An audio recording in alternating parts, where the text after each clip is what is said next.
Well, look at this draw. This has really turned out nicely. We're in the round of 16. I got Djokovic. I got our friend Tim van Rijthoven. Who called that? No one in the world besides me. Maybe some other people. We got Sinner and Alcaraz. A perfect pick right there from your host of Coffee Break Tennis, me. We got, a little bit of surprise here. TFO and David Goffin. Scam Nori, Tommy Paul. Good enough, I got one of them. Tommy Paul has been impressive. And then, let's see, without the COVID has now taken a lot of players out. Roberto Bautista Agut also out. Without the COVID, my bottom half would have been pretty nice as well. But Rafa Nadal tomorrow faces his biggest challenge yet, someone who's actually going to be able to serve big. So we got that coming up tomorrow. And of course, I've heard that of saying the names wrong on some of these Dutch players. Rijthoven, I got that one right now.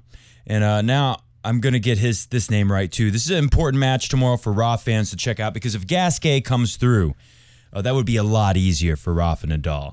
But if Botox van der Slandersholt comes through, could be a little bit of danger. Just kidding. I'm going to say the name good. I'm going to say it right, Botic, like a boat. We're in a sailboat. Then ich. Because in German, it's ICH, and some people say it like ish, and some people say it like ich. In Dutch, there's no confusion. It's just IK, ich. Anyways, so in this case, it sounds like that word for I. Botic van der Zandschulp. Schulp, like the golf ball getting stuck in the vacuum cleaner. Anyways, tomorrow, big match, Rafa and Sonego. We'll see how Rafa deals with a big serve. He just came through... the little Lithuanian, who I've said in the past, if this guy was taller, he would be a really great player. He'd be, like a top 10 player because he's kind of like Novak Djokovic. He's got incredible timing, takes the ball super early, things that would, give him a chance to be a good player on grass. But he's, unfortunately, more than half a foot shorter than Djokovic. And to see Rafa, at times struggling to return his serve, Ricardus Berankis, however you say it, Berankis. I've heard both ways over the years. Anyways, the fact that Nadal struggled with that serve a little bit. Let's see what happens against Sonego. Gasquet, I had a clip of it. No, actually, I never did. But I watched Gasquet in his last match, his win over Mackie McDonald. Because of the COVID, which has wrecked my bottom part of the draw. Right? I got in the bottom here, I got 8 out of 16 players in the third round in the bottom half. And that could have easily been a 9 with Berrettini, 10 with Roberto Bautista Agut. Who else went down? 11 with Cilic, 11 out of 16. That's pretty good. Especially at Wimbledon where, it can be kind of unpredictable when we get to the grass. Anyways, lost my train of thought. Gasquet. You think of him, we were talking about in the last video how a slice backhand can be so useful at Wimbledon. You don't think of Gasquet hitting that slice too much because his one-hander topspin is so good, you rarely see him slice. He's usually looking to hit that ball. But on the return, Gasquet has done a lot of slicing. At least he did in his last win. So we'll give him a chance. Rafa would love. What is Rafa's record against Gasquet? Like 20 wins and 0 losses, something like that. So yeah, Rafa would love to play a guy he's never lost to. Botic definitely... could be probably the most dangerous player around here. Jack Sock. Let's go into some highlights I've got for you. Or let's finish going through this right now, actually, first. And then we'll look at some highlights and we'll get out of here. But Jack Sock comes through Maximo Crescio. In fact, let's take this back a notch so we can get a better look here. Where were we at? Gasquet. Okay, we get that. Mulcan and Fritz. Perfect. I think I picked exactly that matchup, so that's pretty good, right? Yep, got that. Got Fritz coming through there tomorrow. Jack Sock, and then he comes to Maximo Crescio. I wasn't expecting that one, but now that I think about it, it makes total sense. One, Jack Sock hasn't dropped a set until this match. He dropped one set against Cressy, but coming through qualifiers in the first round, Jack Sock hasn't dropped a single set, so I didn't pay close enough attention to Jack Sock's qualifying rounds to know that one. Another thing is, if you think about it, Jack Sock was considered the best player in the world in doubles for the last few years, for a while, since we started seeing Jack Sock having good results in singles, and then he didn't play as much singles, and he was playing a lot. Even before that, he was starting to play some doubles. And anyways, he's been awesome at doubles. Whether he's the greatest doubles player in the world right now or not, he's been very good at doubles, and I'll show you some highlights in a little bit where you can kind of see how Jack Sock was able to diffuse Mr. Cressy with his serve and volley every time on first and second serve. But yeah, I was pretty impressed with that. Who better equipped? You think about Jack Sock in doubles, these guys are coming in behind their serves, and there's already a guy at the net you got to get around. So saw some really good lob returns that went right over his head. And only someone who plays a lot of doubles at a high level like that is going to be able to pull that off no problem and win a match like this. Plus, Jack Sock's forehand's just looking really good. It's always been his strength, and looks awesome. Tsitsipas has been incredible. I mean, impressive is the word I'm looking for, not incredible. I'm not going to say that yet, although he's really he's upped it. He's got Mark Philippoussis working with him, who actually me and Pete did Tennis Con with Mark Philippoussis in Texas a few years ago. I think it was 2019, before the year of COVID. And really cool guy, knows a lot about tennis, obviously, and knows a lot about playing on grass. He was the first Roger Federer Grand Slam. That was the loser in that final, was Philippoussis, who can speak Greek, which is a plus for the Tsitsipas camp. Anyway, so yeah, Federer in 2003 at Wimbledon beat Philippoussis in that final. So got a guy helping him out, so that's good to know for the Tsitsipas camp. Looked good. I don't think he's going to beat Kyrgios. I'm sticking to my original opinion. Tsitsipas has impressed me. He looked better than he has in recent years at Wimbledon for sure. But I think Kyrgios has got this one. Kyrgios against Krajinovic. Remember, Krajinovic was just, where was he at? In a final on grass somewhere. Was it Halle? ATP 500 on grass. Even though it's a good thing he didn't win it, because he would have lost first round. We know about the curse, where anyone not named Roger Federer who wins Halle loses immediately in the first round of Wimbledon. I can't believe that's held for so long. That's held for partially because Federer keeps winning it so much over the years, but that's held for many, many years. Anyways, we'll take Kyrgios over Tsitsipas, but that match tomorrow, that's the must-see match of the day.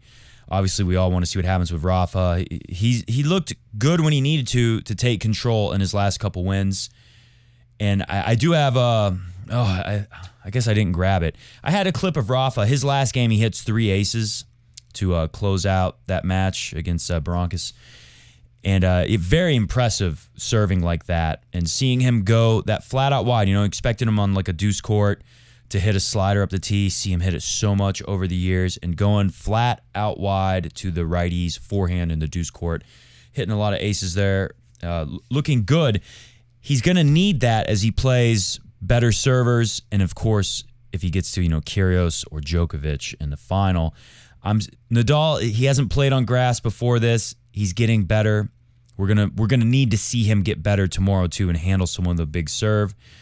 That's necessary if he's going to win here. I still give him a chance, but Djokovic, we'll get to that in a second, but Djokovic looking so good that it's hard to give Rafa too much of a chance. Anyways, moving on up, Bautista Agut out. Galan is through with the walkover due to Bautista Agut is sick with the COVID. I don't know if they're calling it COVID, but it must be. It's kind of weird because they're not doing the mandatory testing, so you kind of have to go by the honor code, is how it appears to me. Anyways, I don't know. I didn't look into any of that too much. I don't care about that stuff as much as how they're doing the rules and the testing this year. I'm watching the matches is my primary thing that I do before I make coffee break tennis. Watching a lot of matches. Shapovalov gets one, but loses to Nakashima. Okay, I gave Shapo. I had him going through too much credit there. But I didn't have him going further than that third round, so I don't think he's going to round of 16.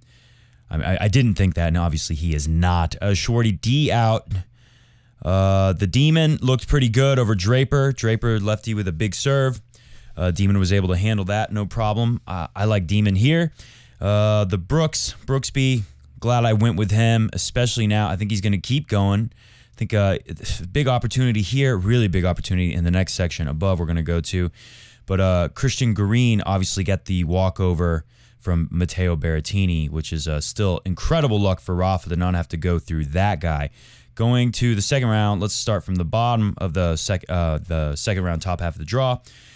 Vesely comes through Davidovich Fokina, who had that incredible win over Hubie, another 5-set right after that with a 10-point tiebreak.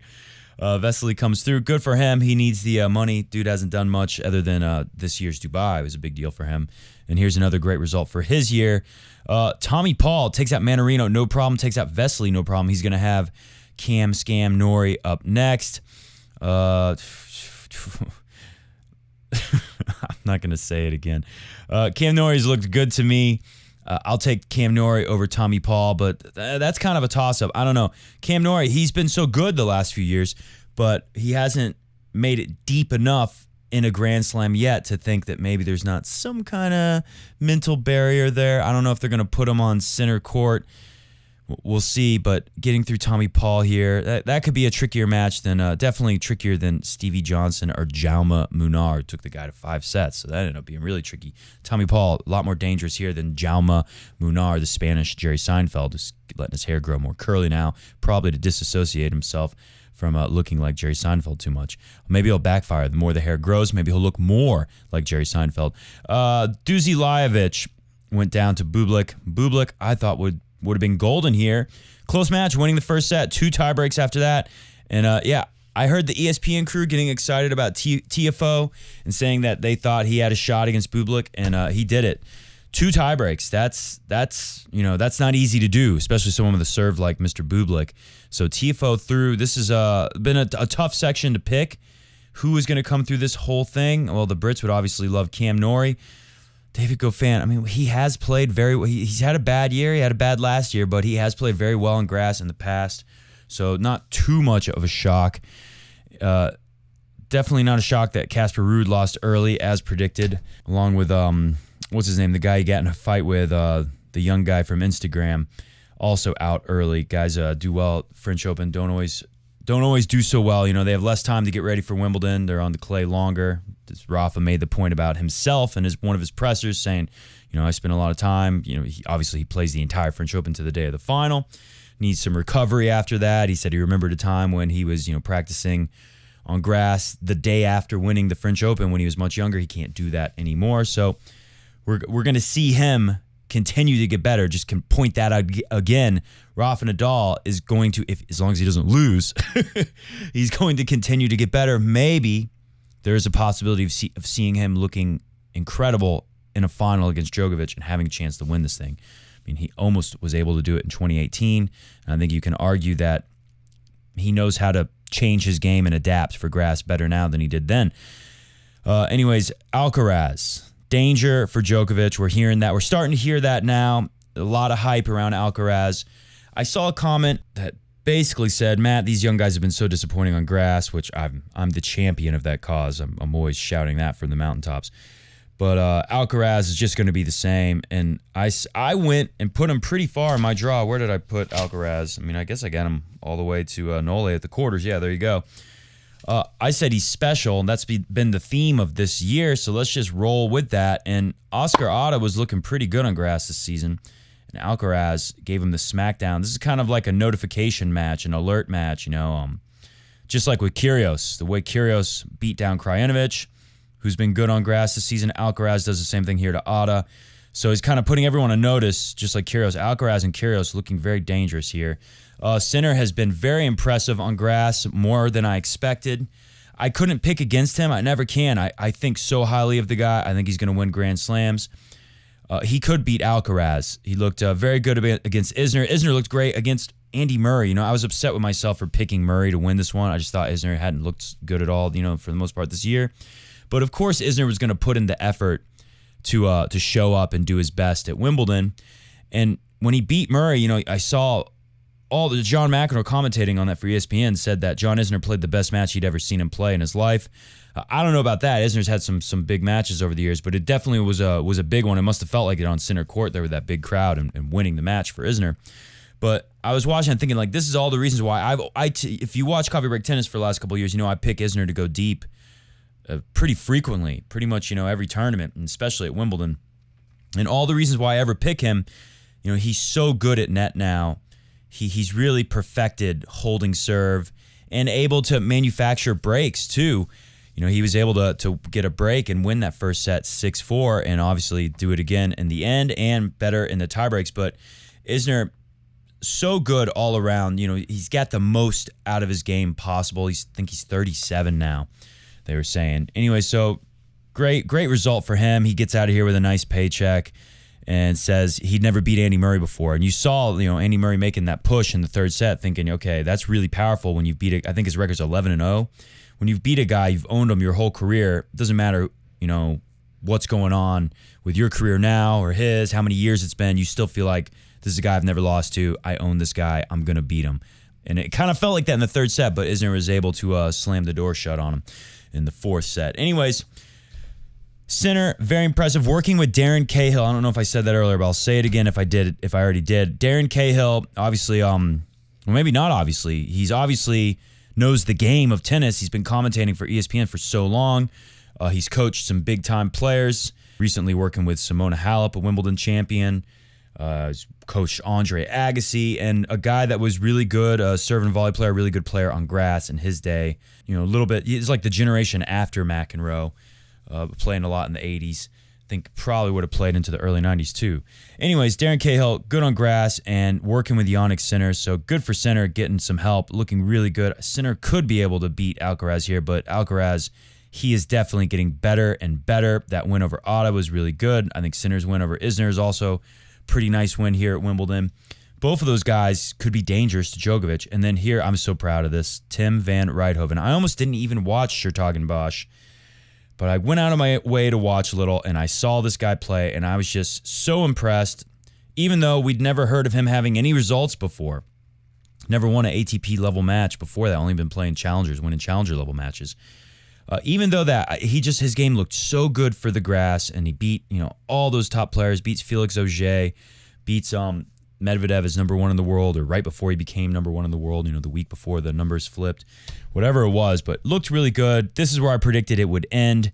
No surprise that he took out Opelka. To me, if we look at the stats, all right, that's enough of this draw. You see, I got Djokovic coming through Timmy the Tooth van Rijthoven, but after that, Alcaraz, he could do it.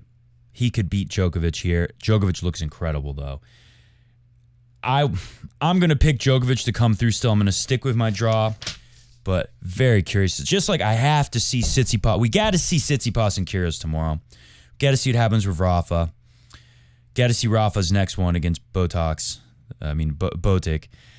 And we definitely got to see Djokovic, Alcaraz. If Sinner doesn't spoil the party, we know he is capable of it. All right, that's enough of that. Let's move over to just the stat right here. This is TV on the left. That's Tim van Rijthoven. On the right, Riley Opelka. When your whole thing is you're going to win serve very easy and put pressure on your opponent because you hold serve so easy, that doesn't work too well when your opponent is winning 90% on first serve and 70 on second, and you're winning 79 on first and 62 on second. It just looked like Riley Opelka just couldn't get serves back in play for the most part. Aces, Riley Opelka hits 19. Timmy, our hero, hits 17. A lot of doubles there, but why does it matter? Even with 7 doubles, he's still winning way more, and he's getting slightly more in on the first serve. Break points 1. Riley Opelka had 5 chances, never could break. Tim only broke 1 time, but he was good, which is amazing for this guy not having much experience, no experience really on a big stage like this. Amazing that he would come through those tie breaks against Riley Opelka, but I just had a funny feeling. Very, very happy about that one. Okay, what do we got here? I got some clips for you. Okay, well, let's start with a Rafa clip because this one blew my mind. I wanted to show a clip since the French Open that I just never got around to. I know some people out there wanted to see a song, which I made a great song, and let's hope Rafa wins Wimbledon because that's when it's going to come out. Otherwise, we're going to sit on it till next year's French Open. It's a great song. I just didn't get everything together fast enough to do it before the Wimbledon. So this year, I missed it. I know. I'm sorry. What a freaking colossal failure on my part there. But if Rafa wins, it'll be even better. Anyways, I wanted to show a clip when I had a song showing Rafa, doing the shadow strokes and jumping around in the room where they hold you right before they let you out in the court when he was playing Casper Ruud. Casper Ruud, he modeled his game after Rafa in a lot of ways. You know, he really loves Rafa's fighting spirit, blah, blah, blah. You hear all that kind of stuff. Well, he didn't model his game enough to be doing that. I've never seen anyone do that besides Rafa, bouncing around like that, doing with a racket in hand. You know, everyone walks out there with their bags. Rafa walks out there with his bags and a racket in hand that he's swinging. That shows the intense, focused, competitive nature of Rafa and how he sticks to these routines. This one shows me like his incredible ability to stay focused and not let anything distract him. Listen to this. First serve coming.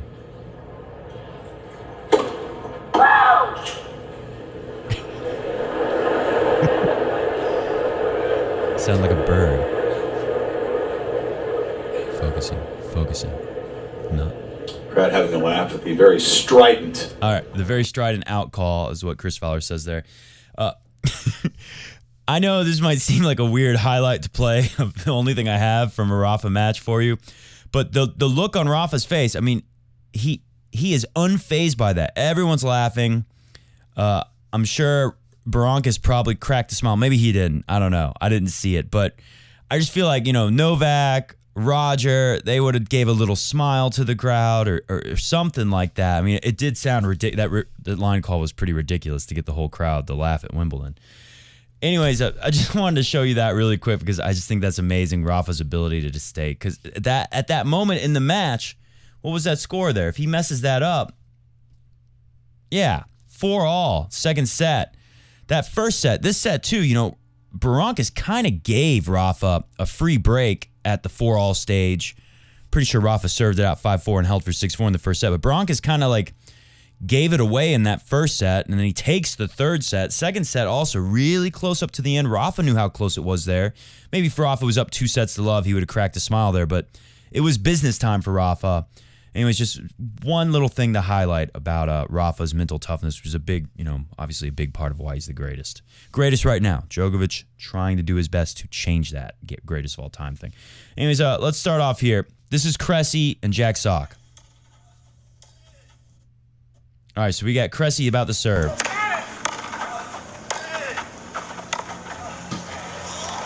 Lob maravilhoso, treinado pelo Roman Sinches e também I love that call. Arman Another one. Here's another one. Right over his head again. Mais lob fantástico. There we go. We love Jack Sock at Coffee Break Tennis. I wasn't expecting to see him going deep this year. So you can see right there. Let's get one more. I quit this sport. I quit this sport. So Cressy really frustrated. Don't be too mad. I mean, this is probably one of the worst guys for him to play for his game. This is the best doubles player on tour. That's what a lot of people have said. And you saw, in that one clip where Jack Sock, you saw the forehand lined up for the pass. He just barely missed that. You saw how good the lob, the creativity. You got to be really creative on return when you play doubles players, especially when you get, that guy serving a volume and the other guy's already at the net, these two guys pressing down on you. A great lob is very useful in doubles. Anyways, let's go to Djokovic. Look at the Djokovic serve. This reminds me of Federer. Out wide. I mean, so many options at Wimbledon when you can hit those corners. And Federer always utilizing, especially that slider in the deuce court, always going the majority of the time out wide and using the tee for the surprise. And of course, we know how early Djokovic, just as I was saying, Berankis kind of copies Djokovic in that, taking the ball early and stuff. Funny there. Kokkinakis bends over. Yeah, nothing he can do there. Great serving. And just wanted to show you here the returning skills of Novak Djokovic. And we're going to play this in slow motion. Beautiful. So look at Djokovic really make that stance so wide. Get that weight on that left foot and hit that so deep. Pushing right there, key. Yeah, Kokkinakis hitting on the right foot, but when you putting all your weight on your back foot like that, you saw how Kokkinakis, I'm going to rewind it about halfway through here. I'm going to rewind it one more time. You're going to see how Kokkinakis has to hit the music as we're getting out of here. Kokkinakis has to put all of his weight behind him on his right foot, and the only way to throw your hip in is to spin around like that. See how he jumps and lands on his left foot, but at that point, now Djokovic is in total control. This is a point where Kokkinakis was serving. And not a bad serve, but Djokovic able to neutralize that. That's what makes him the greatest returner of all time. If he's not the greatest player of all time, he is at least the greatest returner. Back to him. That's the rule in tennis. When you get them slicing with their back partially turned towards you, you're into net. Djokovic does it beautifully. there. Take a look at what Mr. Cocky Knocker said after that. This is from the Ben Rothenbergler Twitter account, the sometimes New York Times contributor, which is what I mean by sometimes writer at New York Times tennis section. Anyways, he says, funny phrasing by Kokkinakis, who was awed by Djokovic today. Do you see anyone stopping him? Hopefully not, if he plays like that, because if someone beats him when he's playing like that, it means I'm even further off than I thought. Pretty incredible. Also incredible to me, I think it's going to be really hard to beat Djokovic here for whoever, but Alcaraz and Rafa, a couple of Spaniards who were heavily featured in my song from the French Open that never was released, but will be released some point, so don't worry. You didn't miss anything. You'll get it eventually. It'll be all the sweeter if Rafa wins it. Anyways, Djokovic's son is a big Rafa fan. We've heard that before. He's wearing the bandana like Rafa style. He was even doing it at the match today for when Djokovic's win today. He was sitting there in the crowd wearing the bandana. Anyways, you see this. Yeah, their forehands look similar there, but look at the way he strikes this forehand. Look at how he hits that forehand. That looks a lot like Rafa Nadal. How funny is that Djokovic's son is trying to emulate the Rafa forehand.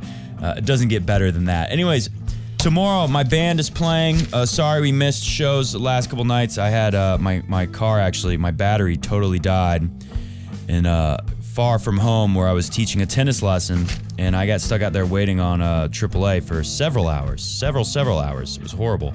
I had a friend who came to try to jump it off, and that would have been good, except for the little metal thing that comes out of your car when you pop the hood and you pull it to open the hood all the way. It broke and just came right out. So yeah. Anyways, that was terrible. Tomorrow, band is playing a big show. So by the time the matches are over, I'll be leaving the TV and heading to the club tomorrow with my band, setting up, playing till the late of night. But Sunday we'll absolutely be back. I don't care if my car explodes. I don't care what happens. We'll be back Sunday to talk about what happened with Rafa, Tsitsipas, and Kyrgios, of course, tomorrow. And Sinner and Alcaraz, that's a big one.